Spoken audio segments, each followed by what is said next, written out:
Welcome, everybody, to episode 55 of the Evil Safety Dudes. I got a super special guest host back, and Mr. Ross Weatherford is the city safety manager for the city of Sioux City. And Mr. Ross, welcome back to the show. Oh, thank you. I'm glad to be here. Now, I think you are the first repeat guest. So that's special. That is special. Yeah, I got some other booked, but you're the first repeat. This is the first dual appearance on the Evil Safety Dudes. You know, I thought I was the first guest speaker, but then after we recorded the podcast, you told me I was second. So being the first, second one, I get that what works. you're saying. That works out well. Yeah. So you got a lot of history. Now, last time we had you on, I was fascinated by learning about the safety training and the safety kind of way they do things in the military. So I wanted to kind of get more on that because I know you have so much more on that. But also, today I would like to talk about all the different credentials in safety. We did a show on that, but I want to get a little deeper in the weeds because, we just kind of glanced over it. And then just safety education, in general, especially from military experience, because the military, they focus on, how do we do this the best? It's not always just, winging it. There's, studies and research and smart people. This is how we're going to train people. So those are the kind of subjects we got in plan for you today. Which one do you want to jump into first? Well, last time I was here, we ran out of time really fast. That hour went by really fast, and we didn't. I don't think we finished our discussion on the military stuff versus civilian safety. So let's finish that up real quick. All right, nice. So just to rehatch, because maybe some of our audience didn't even hear that episode, and I'm shocked they haven't listened to every one of them and memorized them. But for those of them that haven't heard that episode, what have you noticed is some of the biggest difference between safety training in the military versus safety training out here in the civilian population?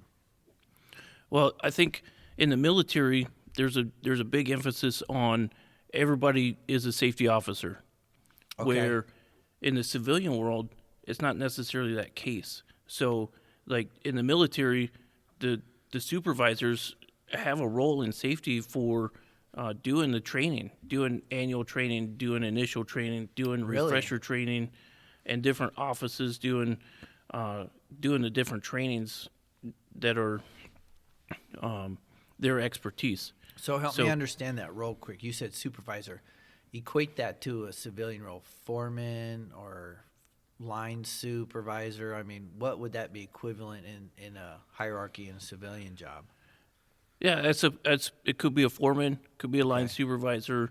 It could also be like a production manager or a superintendent. So you're telling me that in the military, like a foreman or a production manager, line supervisor does safety training? Yes, because that's a big difference. Those supervisors would be go through a course, train the trainer course, and they are responsible for doing the safety training. Wow. That's a big difference. And the reason is because if you have somebody do the training, they're going to do basic training. Okay. Whereas for your job, it has to be specific training. So if you do lockout, tagout training, and you're only training about, you say you have to have this and this and this and this, that doesn't necessarily tell you how to do it. Right. In the Air Force, our training goes into this is how we do it. Right. The very specific in the weeds details that you're not going to get in a generic orientation training or something. Right. So I think that's really cool. If we adopted that out here in the civilian world, I'd be out of a job. I mean, if every foreman was a safety trainer, So, I mean, I always threaten I'd be okay with that. If the world got safe and there was no longer need for an evil safety dude, I'll figure out something else to do with my time. I'll go be a professional jelly maker. Now, one of the problems with that is, though, that everybody gets busy with their job, Okay. and they don't always do They don't always do it. Oh, really? So one of the things that gets tossed to the side first when you get busy and don't have time to do everything is safety. Oh, well, I mean, that's something that happens on this side too. Yeah. You know, hey, Aaron, can you do a mock OSHA safety audit on us? Tell us where we're at. And I'm like, all right, let's look at your training records. Wow, you haven't done your annual training in 3 years. Oh, we've been just swamped. Yeah, I mean, Yeah. that's So- a steady thing. Now, let me ask you real quick on that, because the other excuse I get is money. Is that an issue in the military? Like, Aaron, I can't afford to get all 40 of my employees together for this 4-hour course. I know it's required, but you know how much that's going to cost me to sit them 40 people down and pay them, and it's not production time. I get a lot of money excuses when it comes to OSHA compliance safety training. What about in the military?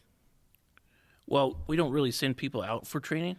But I mean, So we do all the training in-house, and Right. it doesn't cost that much. Now, as a safety professional, when I would go through and do my inspections and identify things that needed to be corrected, then there was a money issue. okay. And so what you have to find ways. You got to be creative sometimes to find ways to sell it and justify it. So that's cool though that you didn't ever get the I can't afford to sit all these airmen down. I said it right because last time I said soldier. Remember? That's right. It's airmen. I can't afford to send all these airmen to you to train. I'm losing production and money. So that's cool that you didn't have that. So like at my last base, we started teaching the 10-hour and 30-hour course. Oh wow. The people in the safety office became authorized instructors, so that we could teach the 10-hour and 30-hour to people for the base. So that's pretty cool. But the other issue I get is just the production loss. Aaron, I can't do this training because we got to make what we make here at this manufacturing facility, or we got to build what we build here at this construction company, and I can't send these guys to you for that long. We got a schedule. I have to assume, though, the airmen, they got work to do too, though. So did you still get pushback on training because of it's taking them away from their primary job? There was some pushback Right. at times, but a lot of our training was scheduled every month. Okay. So you just So we work had with the schedule. Right. So if they weren't able to go in January, then they could come in February. Okay. Well, that's pretty cool, and I try to get my clients on a monthly training schedule too. It's just routine. Everybody knows the date and the time. You just plan for it, I think it's easier to reschedule than to schedule. So that's nice. But culturally, did you see a better culture for training? Like, I just have to imagine in my mind the military is just more okay and on board with training. Like, train till you can't do it wrong. Like, I think of, a pilot, an airman, a soldier. Like, you got to do this function right, and training is how we're going to get you there. And so I could just imagine maybe there's just less pushback on training overall. Is that the case or no? Yeah, we're continuously training. When you're at home station, that's a lot of what you're doing is training. Cool. And so that when we get into the fight, we know what we're doing. 100%.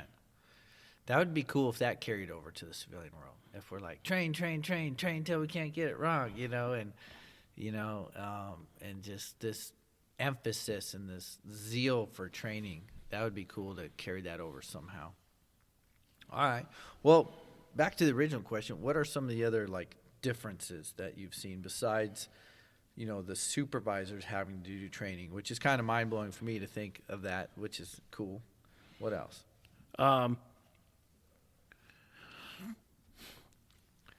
Have you noticed the people themselves have a different attitude in training, airmen versus an employee? Well, I think it's a little bit of a different culture. Okay. Because in the civilian world, there's a lot of, that's not my job. I'm not going to do it. Oh yeah, 100%. Where in the military, if you're told to do something, you do it. Why? What if you tell them no? Then you get reprimanded, Okay. and then you can't re-enlist, or you get demoted, or if the paperwork pile Right. stacks up, then it's not good for you. The disciplinary action in the civilian world, I think, is too loose. And I'm not trying to be all crazy safety cop, but, most people's policies is verbal, and you document that you gave them a verbal warning. Mm-hmm. Then it's a written warning. Then you catch them again, it's a 3-day suspension or termination, depending on what it is.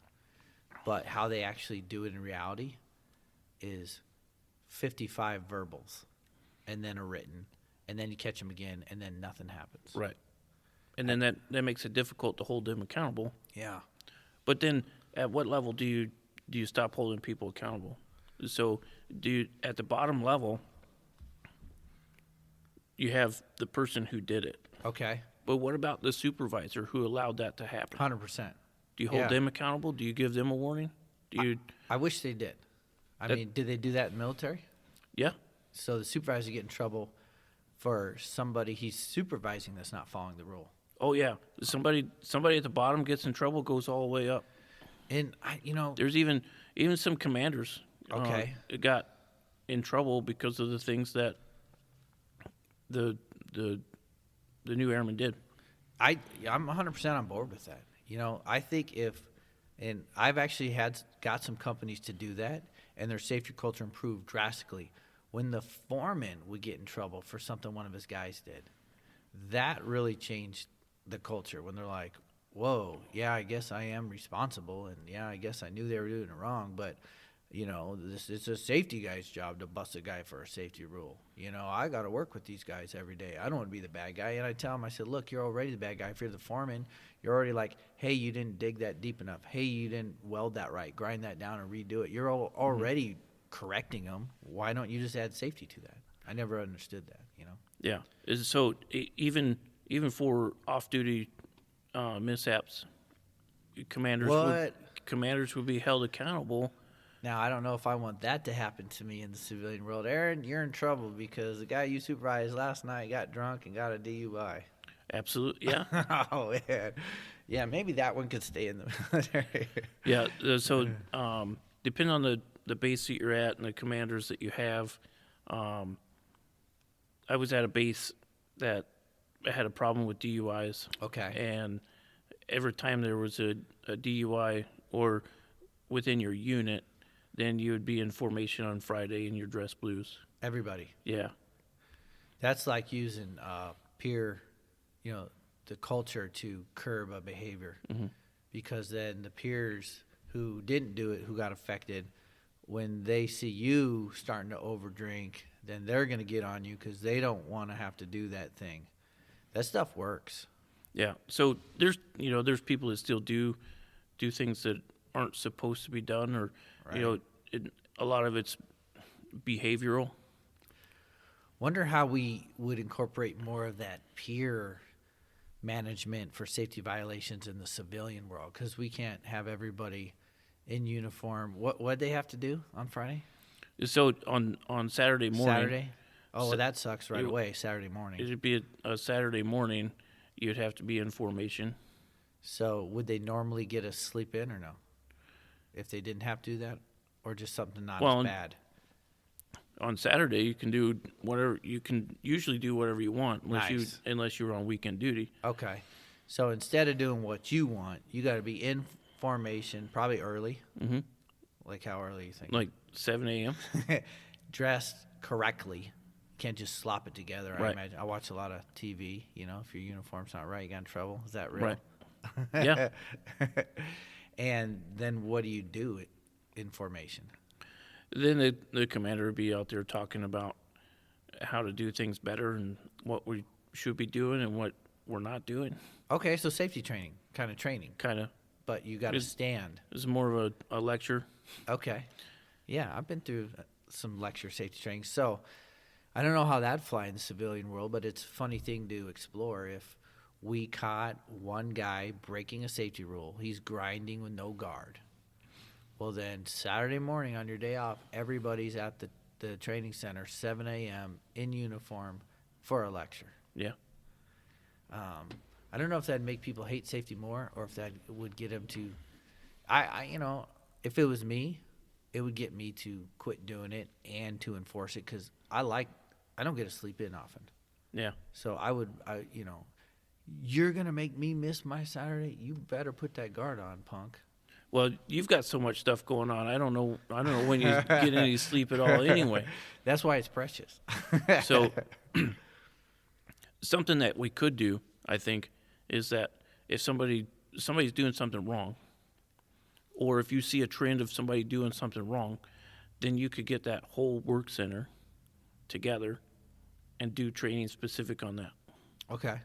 And if it happens again, same thing. And just keep training until you don't see those behaviors. And so in that method in the military where kind of everybody was held accountable for an issue, did you see that actually curb it? Or at least drop the prevalence and the frequency of the issue? No, I don't think so. 'Cause usually it was just, it was, Well, I just thought we discovered something cool, man, and now Yeah. you just busted my bubble. not really. We did that mostly when people got DUIs. Okay. So, people still go out and they drink and they drive, and it's not worth it. Right. Yeah. It's just not worth it. But people continue to do it. Right. Yeah. Even though but what if their peers were mean and were like, "You caused us to be here. We're gonna haze you or beat you up a little bit." Well, I don't know about any of that happening. It might have, it could have, but then it also wasn't always the same people. Okay. It wasn't always the same people getting the DUIs. All right. Yeah, because when I think of military training, I think of high level training, and I think of serious training, and anything I think that we could learn from the professionals and carry over.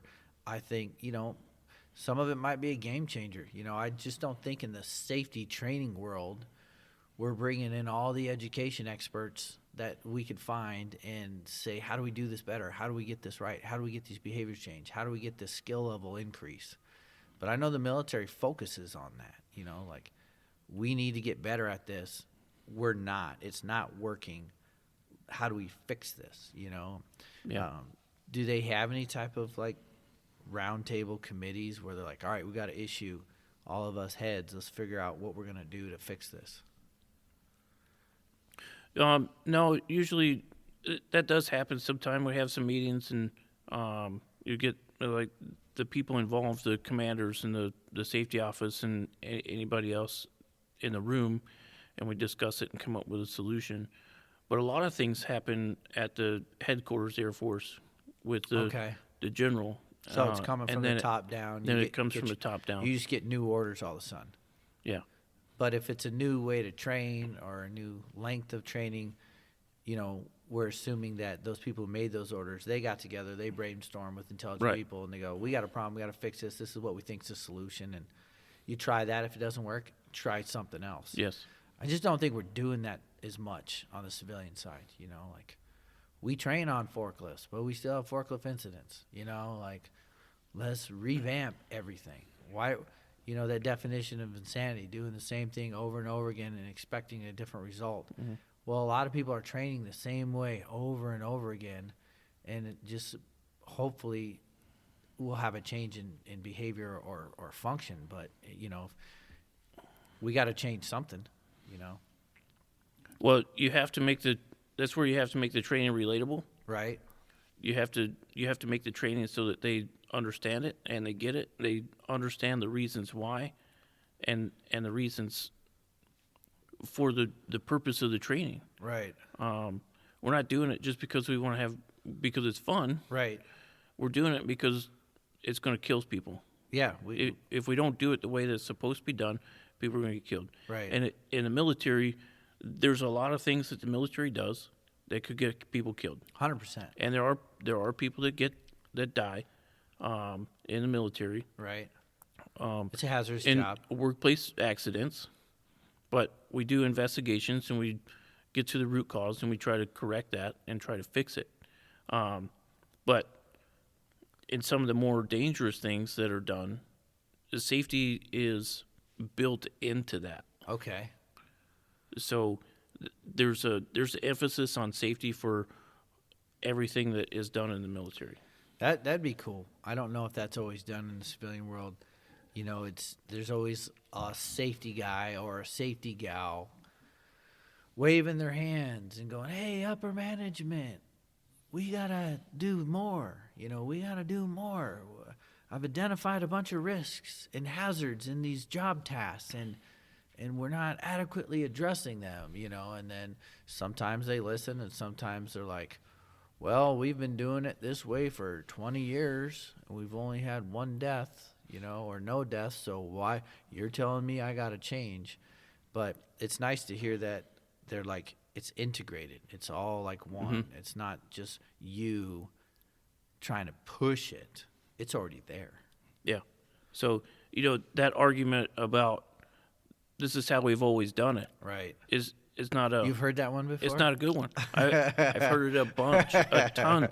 And that's one of the worst arguments that I believe that you could ever have. How have you dealt with that? Like your comeback to that? So, there was one thing that I used once was, the person who lost his arm, his wood chipper, never did it that way before either. No, that's a good one. Or he did it the same way every time, and then all of a sudden, his coat sleeve gets caught on a branch or something that pulls him right in. Yeah.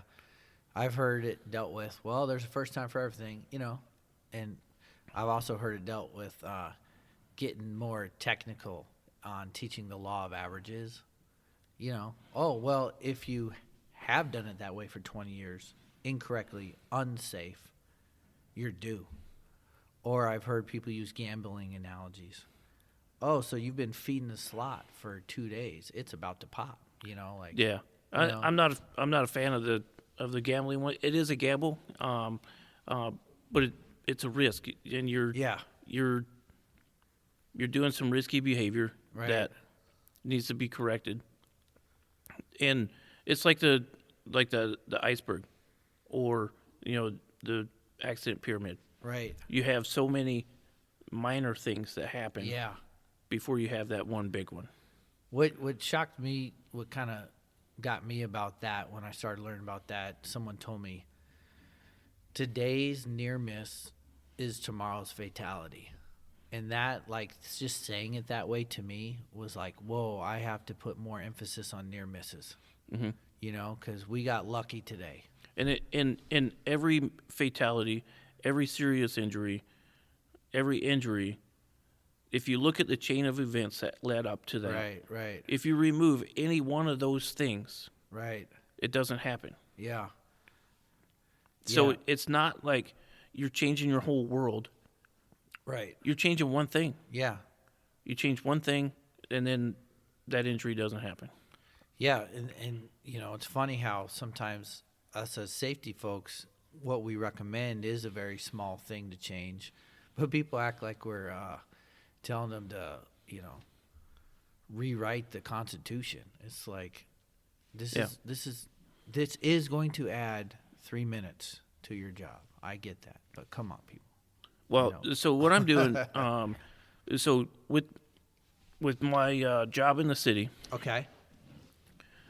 they had a safety manager previously, but it was a short-lived stint. So, but prior to that, they didn't have a real safety manager. They had people doing safety, Right. but they weren't safety professionals. So, the city is not much different than an Air Force base. An Air Force base is like a small city. Which is cool that you got that experience, Right. because So- you're probably feeling more at home there. Oh, absolutely. That's cool. I love it. So every day's different, and every day I'm talking to a different shop or work center or different department. So some of the things that some of the experiences that I have from the military, I'm able to apply That's awesome. within the city. And it probably fits, those techniques because, like you said, a base is like a small city. So you already know kind of a tried true method of getting this job done. Yeah. So what I'm trying to do is there's a couple things I work on. Number one is safety is a customer service job, Okay. and every employee of the city is my customer. Okay. The other one is if you make it easy, people do it. For sure. If you make it hard and complicated, they're not going to do it. I believe that all the pieces. So I'm trying to make things as easy as possible for them Yeah. so that they do it. The other thing that I'm doing is that I tell them that they need to do this, but then I help them do it. There you go. That's So- customer service. Instead of going in with an iron fist and saying, Right. you have to do this because I said you have to do this, it is, here's what OSHA says. Right. Here's our options. Okay. We have these 3 or 4 or 5 options, That's awesome. depending on what it Give is. them some choice in it, some control over it, some buy-in.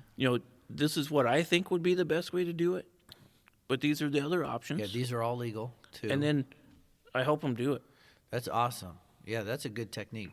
I saw safety people fail because first of all, I didn't use any of those approaches. And they said, hey, you guy running this department, you have to start doing this safety thing. If it's write a machine-specific lockout tagout procedure or write a job hazard analysis or do forklift training. The safety guy tells a non-safety person to do a safety task, and the non-safety person, who's great at their job at running the department but not at OSHA or safety, goes, what? I don't know nothing about a machine-specific lockout tagout procedure. And then the safety person who's telling them they got to do that for 35 machines and you better get it done in a month, and then doesn't provide them assistance on how to do it or a training even how to do it, then there's all this pushback, this is your job, and then just a complete collapse failure, and now safety and production are fighting, and it's like now usually it's a safety guy then that leaves. But your approach, I could see that completely working. This is what you got to do, and I like that you give them options, and then the options that they pick, then you assist them with it. You're not going to do it all Right. for them because they need to do some of it, but you're going to assist them to do it. That's cool. Just like OSHA has enforcement, and then they have Consultation. Yeah. So most of the time, I do the consultation job, Right. and then annually, Right. I'm going to set up an annual inspection process so that I go to every facility. I look at all of their safety programs. I look at their facilities, look for safety hazards, look for discrepancies in the programs, and then I'm going to write a report, and I'm going to give them my findings with the OSHA reference and provide recommendations on what to do. I'm going to provide that to the department directors. So that's my enforcement part. Right. But when I'm done with that report and I find all these things, I'm going to go back to those departments Right. and I'm going to help them correct it. Yeah. And we call those techniques, coach and cop, consultation and enforcement. You got to be both in safety. You just have to. There's no way to get out of one. Now, we always say a good safety person lives in the coach world, but every now and then, only when necessary, becomes that cop or that enforcement. So it sounds like you're doing that technique too, which I think it has. They always said you can get more flies with honey than vinegar. Absolutely. And you come in there hard and yelling and threatening. That just makes people think we're even more evil than our regular baseline evil. Yeah. So then, the first safety manager that I worked for, she always liked to use the pillow punch pillow analogy. Okay, what's that And one? so I with haven't heard that- that one. So what that was is tell them what they're doing well, Okay, tell them what they're doing bad, okay. and then give them some good news at the end. Yeah, I've heard that called the Pip Technique. Positive, improvement, positive. Some of the instructor trainers I went to, that's if you didn't critique a student that way, you were not passing. So you had to say, hey, give them positive. That was really good how you inspected that grinder before you used it, and then improvement. But you didn't notice the guard wasn't on it. Right. So I'm going to need you to put that on. But it was so great how you did wear a face shield and safety glasses. I really should probably get back to doing that. I think if I was doing that with all of my encounters, I would have a lot more effect. But, you sometimes you just take the easy way out and you just say, put that guard on, man. You walk away. You know? So also something I learned to do with my military time was to build relationships.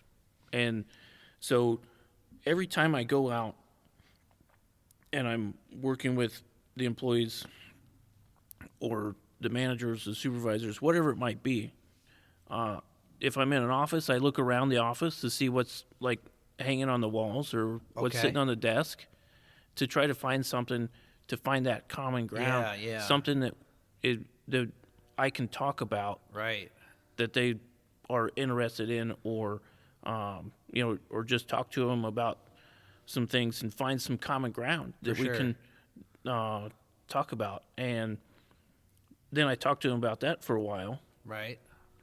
And it makes it easier when I'm like, oh yeah, by the way, you have a daisy chain.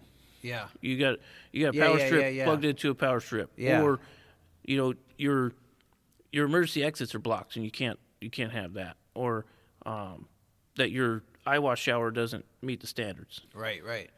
No, I think that's smooth, and building relationships is key because they say that in coaching, in any type of managerial position, like you can't just go rip someone with no relationship.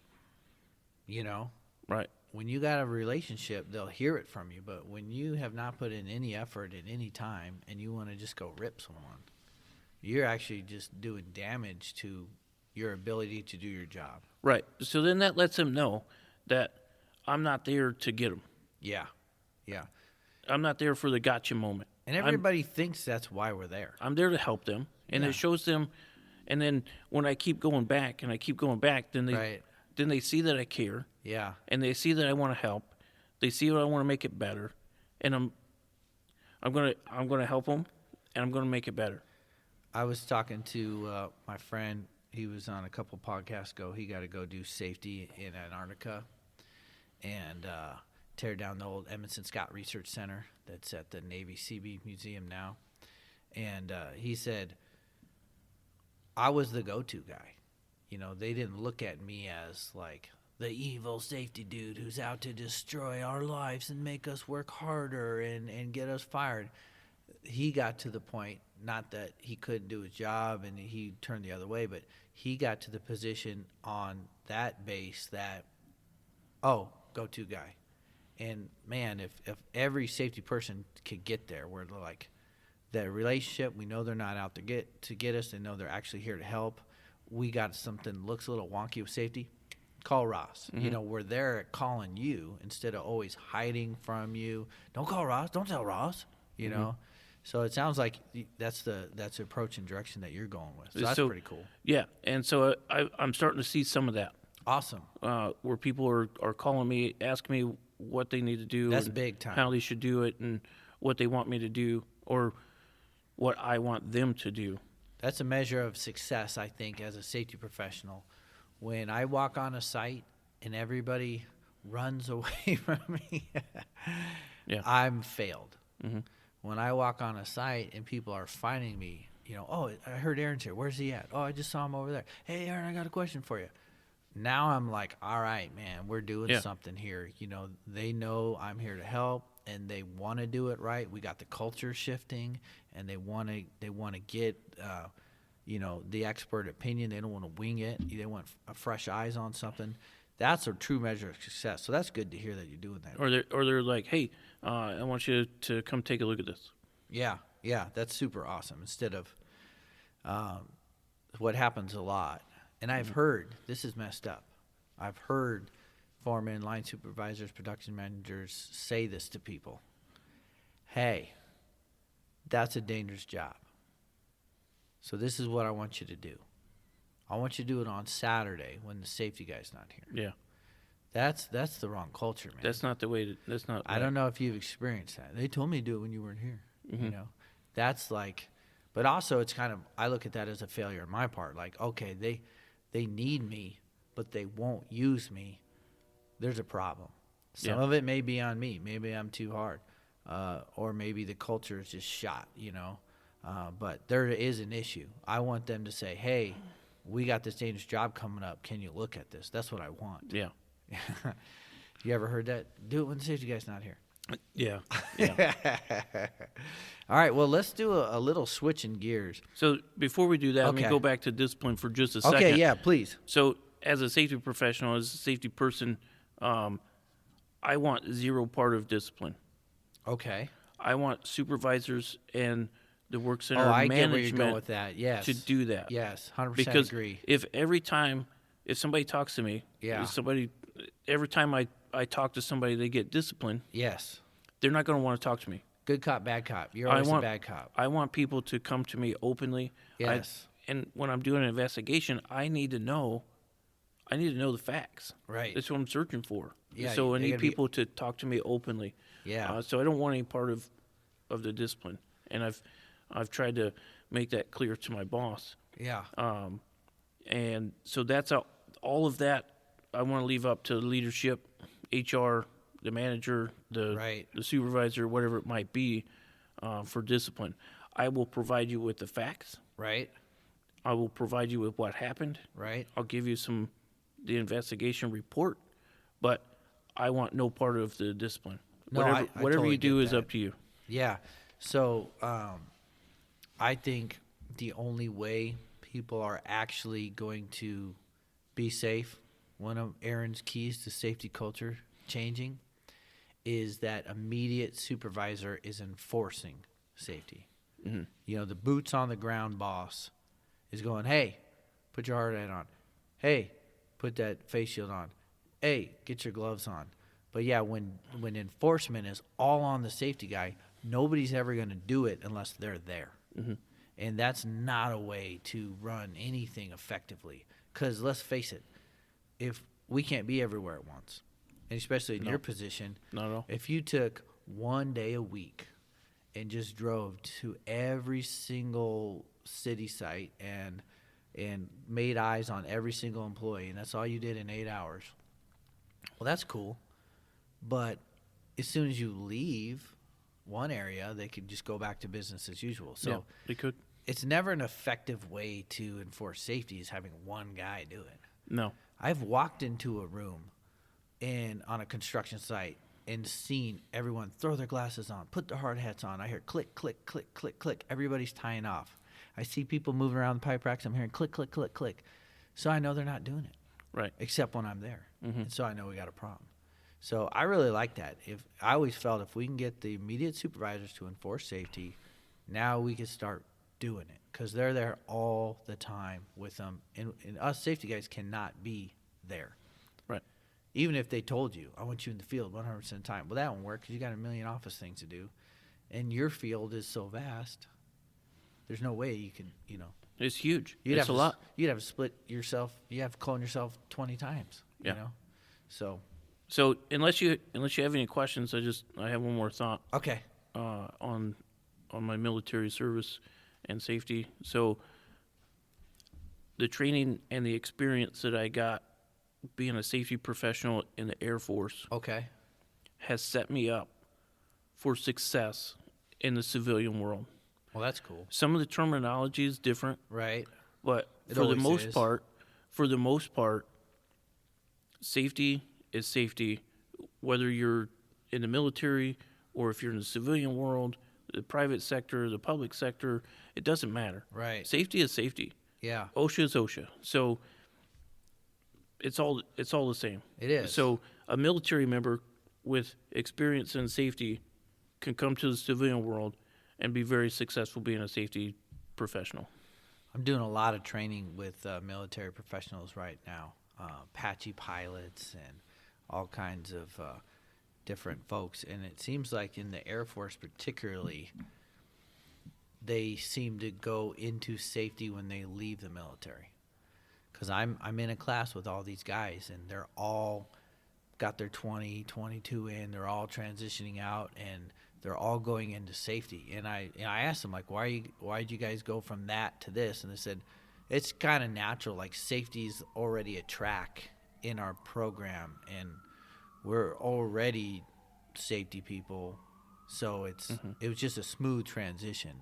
So a lot of pilots, last time I brought up the chief of safety position, and that is filled by a pilot.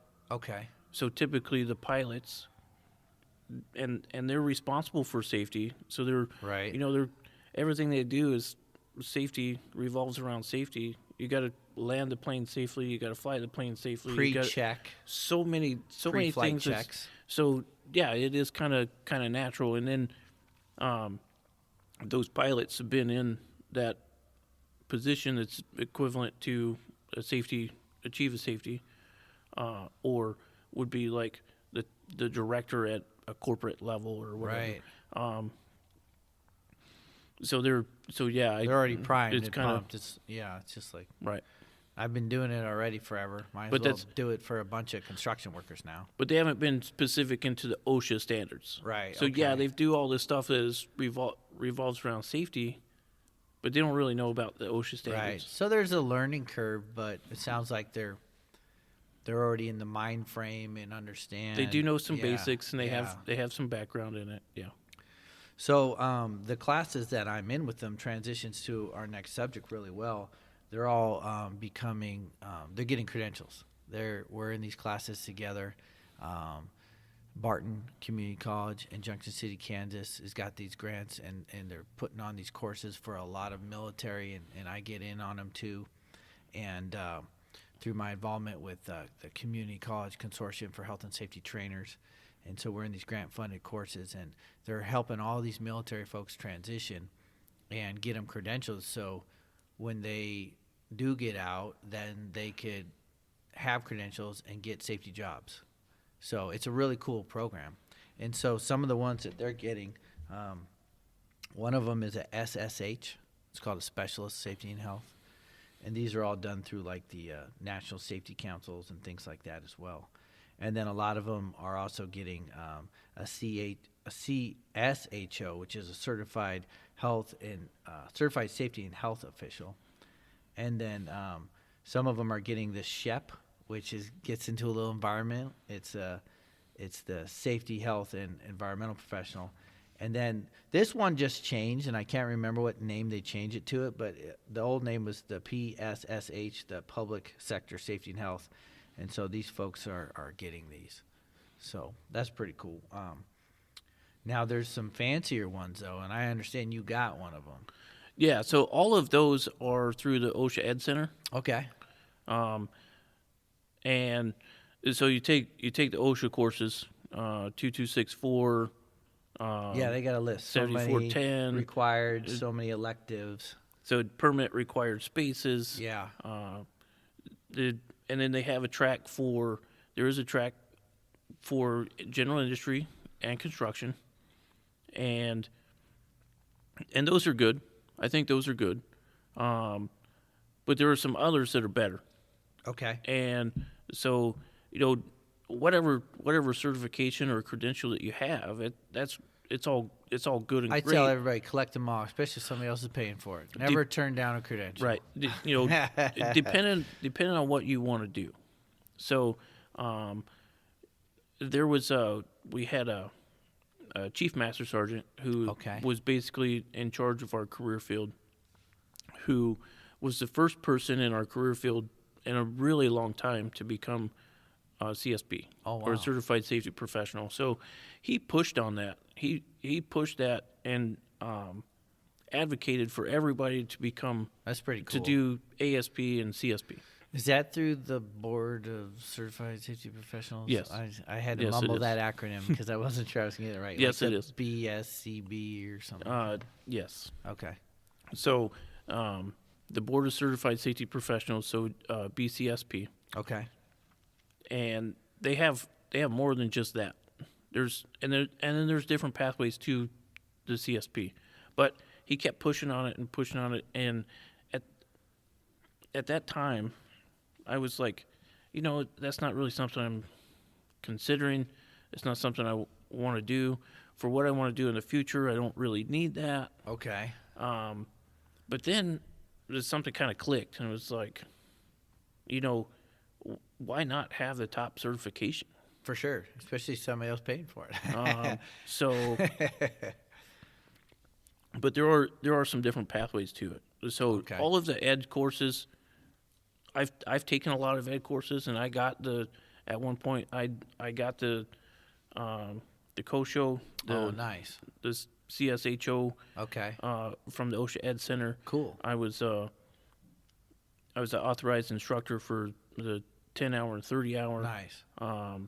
So that's one of the courses that you have to do. Right, to to get earn the COSHO. to earn that. Yeah, yeah. But if you let it expire, then you lose that certification. Yes.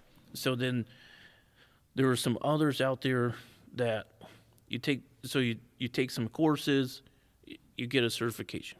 Right. Or there's a couple of them out there that you submit some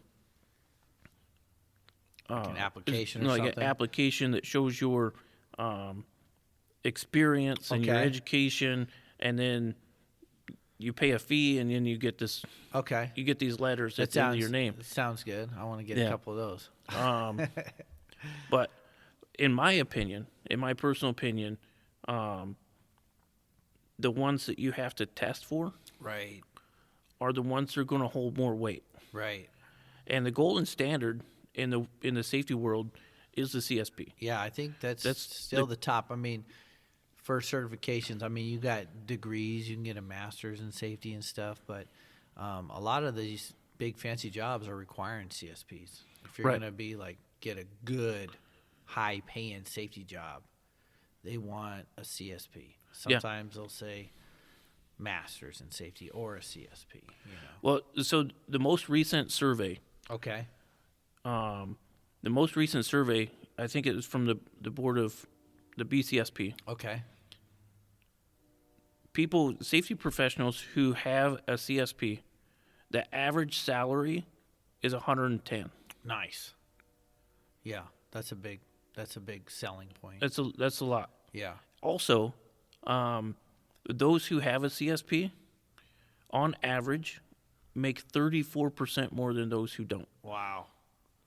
I mean, it's a respected credential, and you have to, the employer knows that they're getting someone that knows a lot of stuff because, like you said, they had to test and prove it. Right. And that test is no joke. Okay. So, I got my CSP. Okay. And I was actually very surprised. I've known people who have taken it 3 times and failed. Right. You're allotted 5 or 5.5 hours. Okay. There's 200 questions on the What? test. How much math?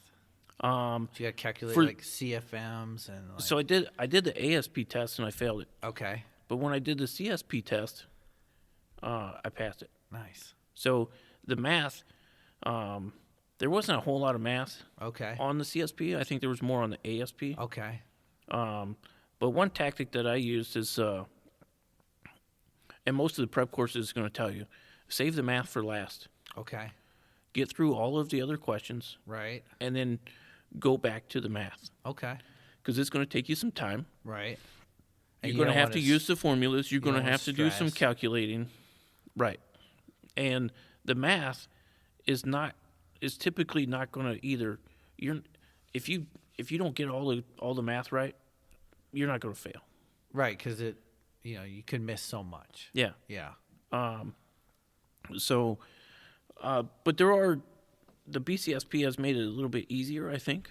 When I started my my path toward the CSP, Okay. you had to do the ASP. You had to. Is that a prerequisite? Associate Safety Professional. Okay. You had to do that one first before you could do the CSP.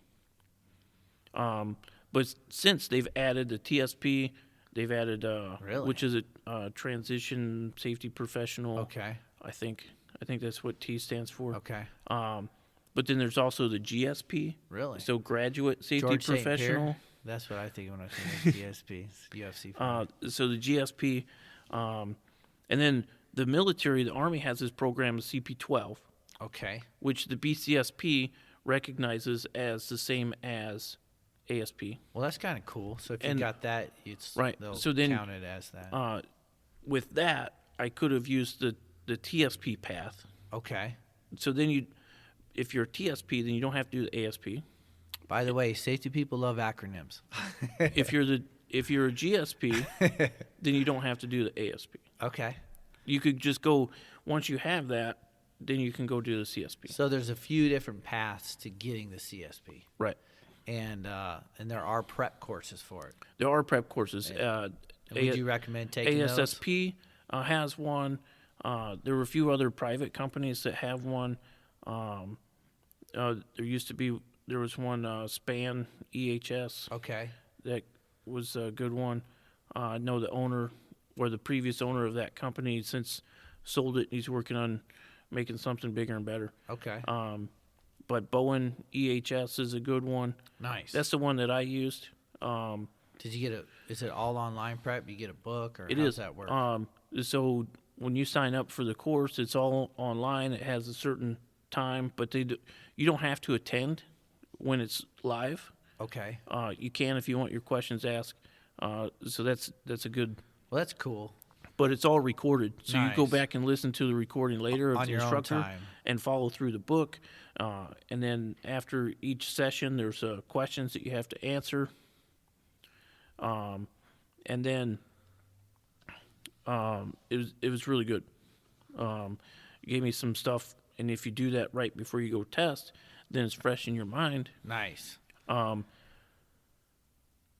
So what I did, I was waiting on getting my confirmation for this CP12 program that through the Army. Okay. That was equal to the ASP. But I also completed my master's degree. Oh, nice. I completed my master's degree Fancy. in occupational safety management with Embry-Riddle Aeronautical University, and that whole program was online. But I was waiting to get confirmation of CP12 or my master's degree. Oh, wow. Whichever one I got first is the one I was Right. going to use to do my CSP. So I got my master's degree done first, or I got that confirmation to submit to BCSP. Because that was a prerequisite, right? They Right. don't just give anybody So a then- CSP. So then with that, I was able to get the GSP credential Wow. that allowed me to So go if do you the wanted CSP. to be fancy and write your name, you could be the alphabet soup guy. You could, yeah. Yeah. I mean, you got to at least do that on your LinkedIn profile. You know, got to be like SSH, CSHO, GSP, Masters, CP12. See that you got to do that Yeah, at least once. and then there's there's an ARM. There's a bunch of different ones. There's so many different ones, but I think it's generally recognized that the CSP is the top. yeah. But the work that I did to get the CP12, the work that I did in my master's program, the work that I did, the courses that I took with the OSHA Ed Center to get my CSHO, right. all of that, I feel like, and my experience in the military from that training and that experience and what we did there, all of that prepared me for the CSP. Nice. Well, that was cool sharing those different pathways, and for everybody listening out there that wants to continue in safety as a career, get them all, or focus on the one. But like you were saying, Ross, to get that one, you got to take a lot of other ones too. So it's safety is a weird trade. Like I know people who have hired a safety person because they had an OSHA 30 hour. Yeah. And they were the safety guy for the company now because they had a 30 hour. And then you go to these huge plants that manufacture chemicals, and they want that master's or the CSP.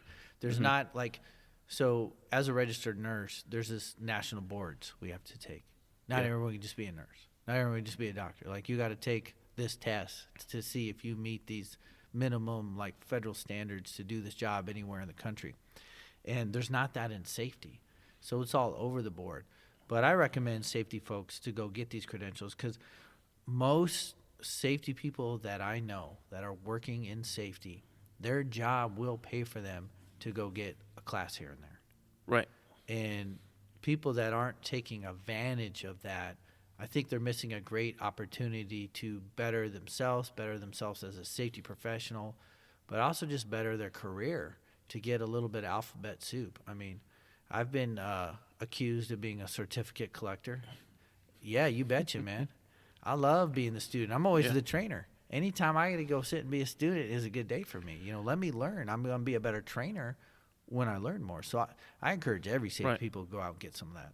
We should be learning every day. For sure. Especially in our trade. It should be a continuous learning process. If there's a safety professional out there that claims to know every single thing that there is to safety, I would call them a liar. Yeah. And I don't typically do that. Right. So I will admit that I don't know everything about safety. Right. I still have a lot to learn. When I was a mechanic, I was very good. I was the go-to guy in the shop. But when I was at the 9, 10, 11 year mark of my career, right, I was the go-to guy. But it took me pay all of some that dues. time to know what I knew. Yeah.